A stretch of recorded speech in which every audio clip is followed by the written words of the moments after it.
ये देखो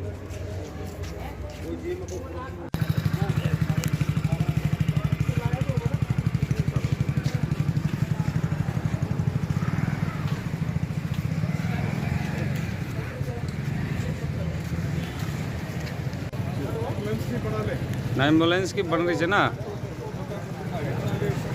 ये एम्बुलेंस की फ़ोटो है। 1 घंटे से न पुलिस आ रही है न इसको लेकर जा रहे हैं। और बिल्कुल ये देखो, बिल्कुल गौर लापरवाही है। अगर ये बच्चा मरता है तो इसके लिए प्रशासन जिम्मेदार होगा।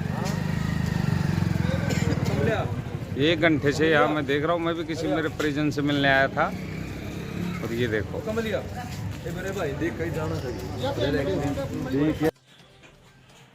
कुछ मल्टीमीडिया पे जो कुछ वीडियोस किसी व्यक्ति ने डाली हैं वो अच्छी नहीं और सही नहीं है। इस तरह से समाज में इस तरह की चीज़ों का मैसेज अच्छा नहीं जाता।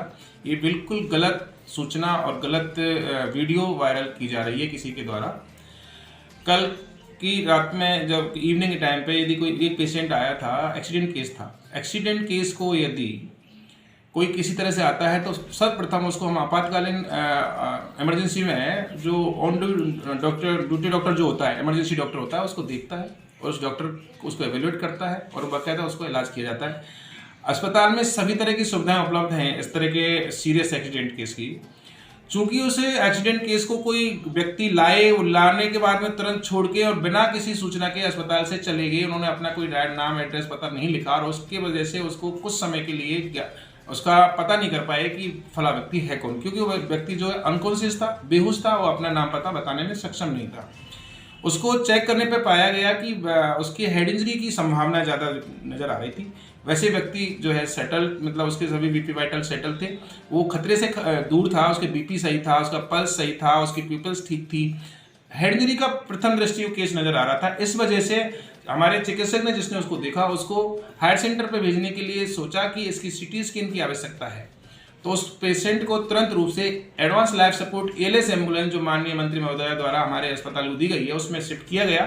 और एएलएस एम्बुलेंस में भी हम 1 घंटा तक ट्रीटमेंट यहाँ पे भी कर सकते हैं और ड्यूरिंग ट्रांसपोर्टेशन में उसका ट्रीटमेंट जारी रहता है। तो वो ट्रीटमेंट उसमें दे रहे थे। उस समय मैं स्वयं उस पेशेंट को देखने गया तो पेशेंट को ट्रीटमेंट एएलएस एम्बुलेंस में चल रहा था और उस एम्बुलेंस में ट्रीटमेंट चलते हुए उस जिस व्यक्ति ने वो वीडियो बनाई उसको नहीं पता कि ट्रीटमेंट चल रहा है। वो खड़ी नहीं थी बल्कि उसमें ट्रीटमेंट चल रहा था। खड़ी हुई एम्बुलेंस में भी हमारे यहाँ पे इतनी अच्छी एम्बुलेंस है जिसके अंदर ट्रीटमेंट दिया जा रहा था। पुलिस को इन्फॉर्म किया गया था, बिना किसी सूचना के पुलिस के इन्फॉर्म को इस तरह के पेशेंट को ट्रांसपोर्टेशन नहीं किया जा सकता। ट्रांसपोर्ट करने में कई बार दिक्कतें आती है, पेशेंट सीरियस हो जाए, कोई दिक्कत हो जाए तो उसको कहीं पटक नहीं सकते, कहीं इधर उधर नहीं छोड़ सकते। हम प्रॉपर तरीके से प्रॉपर अस्पताल में पहुंचाना ये हमारी जिम्मेदारी होती है। और जब तक उसका कोई जानकार व्यक्ति नहीं मिलता तब तक वो टोटली पूर्ण रूप से हमारी जिम्मेदारी होती है।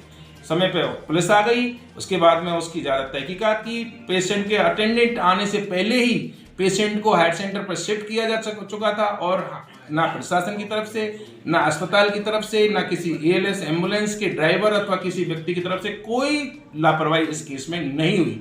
तो मैं इस बात का आपसे निवेदन करूंगा कि इस तरह की गलत वीडियोस, गलत समाचार मीडिया में, जनता में, आम समाज में नहीं फैलाएं। इससे हमें थोड़ा हर्ट होता है कि हम सब कुछ अच्छे करते हुए भी गलत सूचनाएं व्यक्तियों को दी जाती है।